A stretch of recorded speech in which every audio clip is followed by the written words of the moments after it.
Hey, g'day guys, Adam from VideoShowMeHow, and we've made it. We've made it back to VideoShowMeHow HQ with the DMAX post-Cape trip. So in today's video, we're gonna do part 2 of the gear overview video. We are back from the trip. We've covered about 7,000 Ks, Cape trip up and back, epic adventure over the last couple of weeks. There's gonna be a stack of videos coming out with more information. There's the daily vlogs if you wanna go back and have a look at those, and you can see sort of the journey all the way to the top of Australia. You can check those out. There will be the full how to do the Cape and a bunch of other videos showing all the crossings and all that stuff on the old telly track, but that is all coming. Today's video though, this is minty fresh. This is day 2 back from the Cape. The DMAX isn't even clean yet. I've literally taken clothes bags out of there and that is it. We're gonna pull everything out of the back, and just like you saw in part 1 of this video, we're gonna go through everything as it come out, warts and all, and I'm just gonna talk through what worked, what didn't, what I'd take and what I wouldn't. So without further ado, let's get started. Now there will be a second part of this as well, which is more around the gear on the DMAX itself. So if you're interested to see how things like the canopy, how the suspension, everything on the rig goes, check out the video. I'll make sure I link it in the description. But other than that, we will check out all of the gear. And as you can see, everything in here is as it was from the trip a couple of days ago. So first and foremost, we've got our air filters. You can see that's the sock and it is worse from wear. I would definitely recommend one of those. And I also replaced the DMAX's air filter on the way back. As soon as we got past Laura and we got onto the blacktop permanently, I replaced those. So definitely recommend that you take a spare set of those, and definitely a sock as well. That thing was just caked in the red dirt. So recommend replacing those. Gas bottle, this was the 4.5 kilo. Now we didn't cook every night in the end, but there is a stack left in there. Like I reckon we've probably used maybe 20%, not even that of that, and we did have some hot showers as well. So I would say unless you're cooking, having hot showers every single night, that kind of thing, maybe more than the 3 people that were in the DMAX for this particular bottle. You know, I would definitely say that that is going to be more than enough. You could fill up in a few different spots on the way up to the Cape as well. So rather than take a big 8.5 kilo bottle, it's just not needed. Now jerry can, I had this filled up as we got past cans and I just didn't need it. The reality is, like you'll see in the main video for how to do the Cape, there is plenty of fuel all the way. We averaged about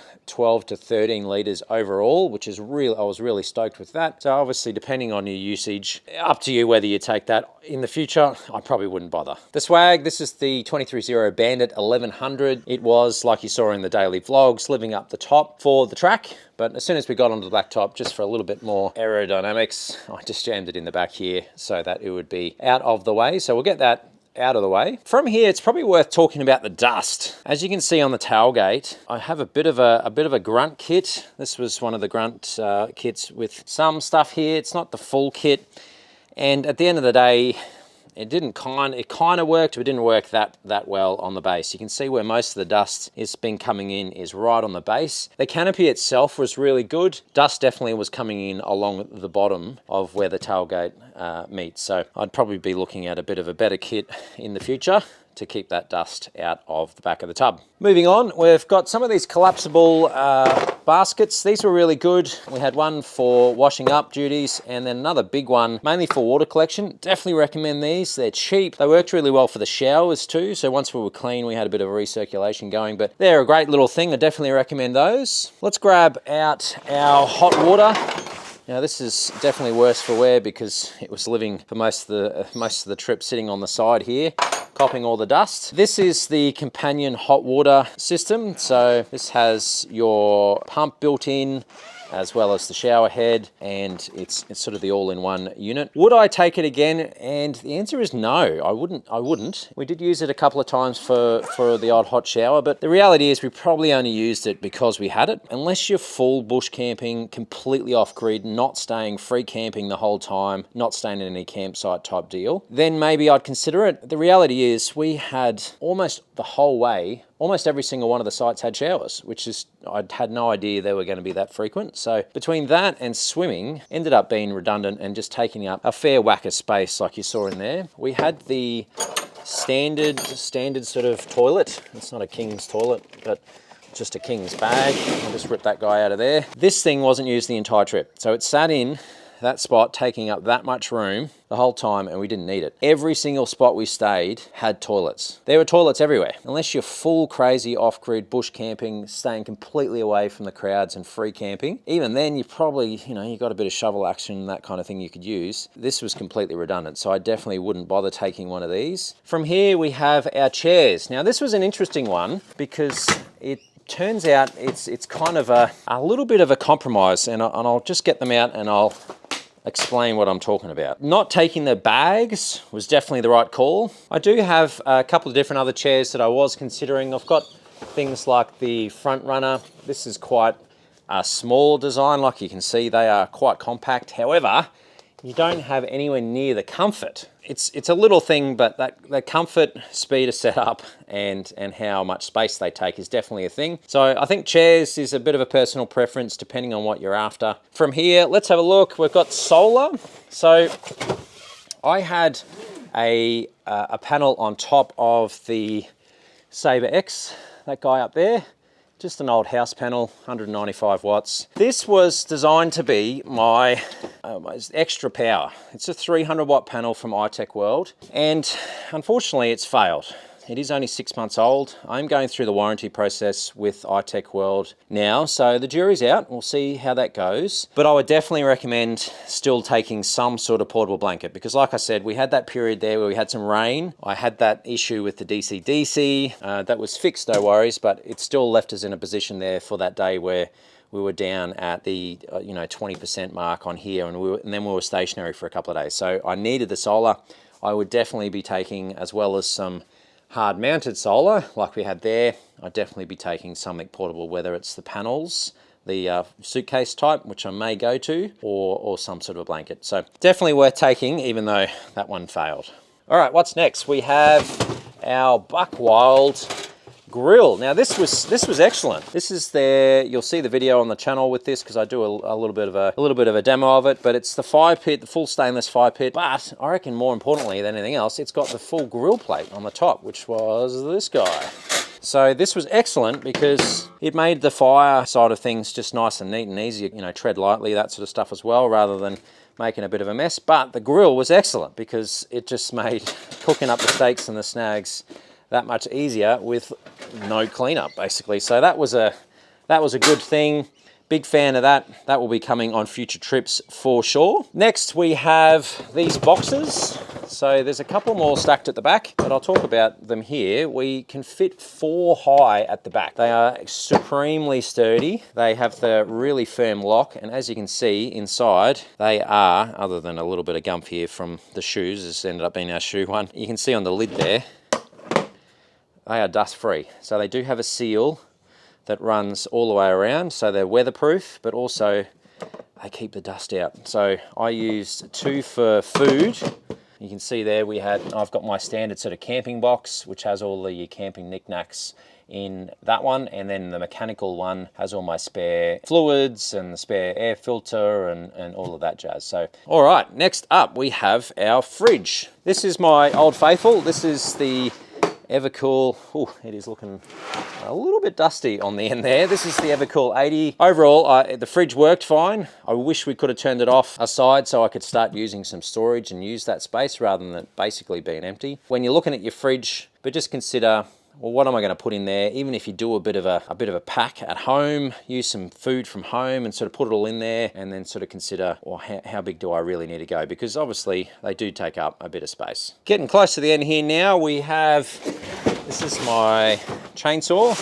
So in here I just kept all the chainsaw bits, all my batteries, and then obviously the chainsaw. For around camp, the brushless stuff, I can't recommend enough. As opposed to, 2-stroke ones, you need to take more oil, you got to take more fuel. It's just more stuff. Whereas these guys, we were cutting through some big stuff. You bang that in there like that and you're good to go. If you've got the 18-volt charger that you can plug into, your charging ports of choice, they are excellent. And we were cutting through some big logs. We're talking like foot in diameter, or foot across, sorry, 30 centimeters across. And even though with the little small bar on here, I don't even know how long that is, whatever that is, we were still getting through that no worries at all. So definitely recommend taking some sort, especially if obviously if you're having fires. If you're not having fires, don't worry about it. But if you're having fires, I can't recommend taking one enough. Definitely worth it. That will definitely come on the next trip. From a cooking perspective, this was an interesting one. So this one is the Coleman Peak 1 stove. I got this just before the trip and wanted to sort of change up how I was doing things. The stove itself was excellent because it's all cast here. Pretty simple stove, and these are a cast griddle on the top as well, so they retain some heat. Cleanup is super easy, even though maybe I forgot last time I packed it away, but you can see how easy that is. You can just sort of wipe all around the edges. Worked really, really well, so big fan of that. Outside of that, I just had my standard camping stuff, which is just some clear top bags with the standard pot, fry pan and griddle. And then same with cups, bowls, that sort of stuff. Pretty standard thing there. Have my little stainless table. This one was, I think, from Drifter. I won't bother getting that out. You've probably seen it there before, but little stainless table. You can put really hot stuff on there straight off the stove. Only sits sort of yay high. This little nugget, depending on, doesn't really matter which brand, but I absolutely recommend getting yourself something like this. This is one of the 18 volts, obviously a Ryobi, but you can get them in all different brands. These are just the little blowers, and they were so good for being able to get rid of some of that red dirt. So you can use them as an inflator and a deflator. I saw a little video just before I left where you can connect up a little thing to the side here and use that to suck air out of things like airbags if that's what you're running, but obviously then the blower on this end. Highly recommended, doesn't take up much space. We had our little tables. So the way we use this, these are just a BCF job, and they just nice and flat like that, but they fold out into a decent sized table. I'll put one of them up and just show you. So they look a little bit like that. They just kind of click together and fold down just like that. These were great. They're super fast to set up. They can carry a little bit of weight, but we basically just had one of these per person, and that with your table and your chairs, and you were good to go. As you can see, they don't take up much room, and they're nice and flat, so they're easy to sort of jump down the side. Definite keeper. We'll take those in the future. Next up was the Starlink. Now, there will be a full separate video on this, if it's not out already by the time you're watching this. This is a separate bag that I got, a waterproof bag. There's the old Starlink. This was an interesting thing, depending on how you look at things. If you need to be connected, normally you go on trips like this to be disconnected, which is normally what I do as well. Doing a bit of YouTube, that kind of thing, the daily vlogs, I couldn't have done any of that without this, so hence this guy coming along. I think if you're gonna take this, if you're running a business, it is definitely worth it. I'm a big fan overall. Elon is coming for you if you're a telco out there, because these are excellent. Getting towards the end here now, we have, these are just the rest of our little compacties. So I've got just the old kettle there, and our wash-up basin along the same lines as our other compact one. So I used to sort of just nest all those in together there, and they worked really, really well. Over here, we've just got our awning walls. So these are the 23-0 full wall kit, and that's for the Falcon that just lived up the top there. You'll see some videos on the channel about this. This has a full review vid, and so head on over and check that out if you want to see that in action. The other wall kit's just up there. The All Powers, this is the battery bank that I was testing for the trip. I'll just get that out. There we go. And this guy is that all-in-one power bank. I've got a full review video that will be on the channel, if not by the time you're watching this, shortly after. But this guy was excellent. I used this guy for mainly running the Starlink. Has the built-in 2,400 watt inverter, plenty of power to boot. It has a built-in MPPT charger, so you could plug straight in, takes care of itself and charging up. I was really impressed with that actually, because it's quite good value in comparison to some of the others as well. So that worked really well. Pretty happy with that. Left over, we just have our random 18 volt bag. That's our charger unit in there. I had some extra lights and that kind of thing just in case I needed it. Nice and compact. Outside of that, we've got our billy bag just down there and our tool bag. I'll just grab that. Everyone's got one of these at home, just all your tools. I brought a rattle gun along with me, just one of the 18 volt ones. which I ended up having a bit of a tweak. You would have seen in one of the daily vlogs, I think maybe 8 or 9, I was at Seasha. That was handy just to readjust a couple of things, check wheel nuts, that kind of thing. But definitely recommend that because I used that myself after the shenanigans at Logan Creek. So definitely recommend taking a full bag. Store mod, you've seen plenty of videos on the channel if you're a regular. If you're not, go and check them out. This thing worked really, really well. No dents all down the side. It held up perfectly. All the brackets holding it in, it's still as solid as a rock. So I'm very impressed with that. I didn't treat it gently. I really wanted to test this thing like crazy and see what damage, see if anything came loose, see if the connectors, see if the hinges held up, see if anything was issue or anything moved. But you can see the clearances are still perfect and there is no sort of movement. Everything is all still spot on. So I'm very happy with that. From a gear perspective, here's our 2 piles officially. This is the wouldn't take again pile. So that's interesting. That's a bit of room. That would free up quite a lot of space in the back of the tub. This is all the stuff that I don't think I'd really change a whole lot.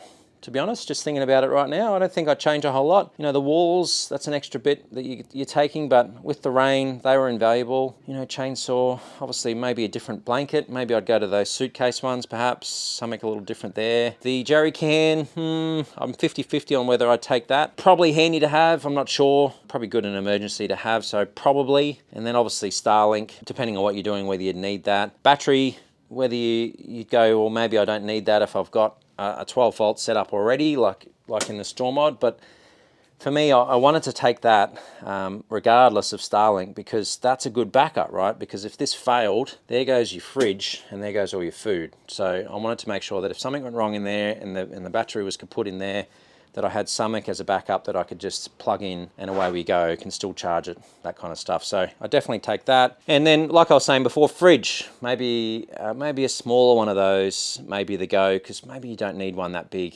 I'd certainly question, for me, whether I'd take that or take the smaller guy over there, because I don't know, I don't think I needed one that big. So overall, pretty happy with how everything turned out. What do you guys reckon though? Let me know in the comments down below. What do you think? What do you think about the gear? What would you take instead of? Keen to hear your thoughts if you would go a different direction in any of this gear, or if there's something glaring that you're like, man, you really should have taken blah, blah, blah, blah. I'd love to know. Let me know in the comments down below. Full video on the actual vehicle itself will be coming at you. Will be probably live on the channel by the time you're watching this. I go over every bit of the car itself, what worked, what didn't, what I rate, what I don't. So keep an eye out for that particular video. That's all for this one, guys. As always, a massive thank you to the patrons of Video Show Me How. You guys are a bunch of legends. If you're interested in supporting the channel, head on over to Patreon/VideoShowMeHow and check out what's on offer over there. We do monthly and a bit giveaways. So if you're interested in anything like that, I'll put the link in the video description. And of course, all of the usual stuff. Like the video if you found it helpful. Share it with a mate if they're after similar information. And of course, subscribe for more videos just like this one. But other than that, guys, as always, I hope that you have an amazing day, and I'll see you in the next video. Cheers, guys.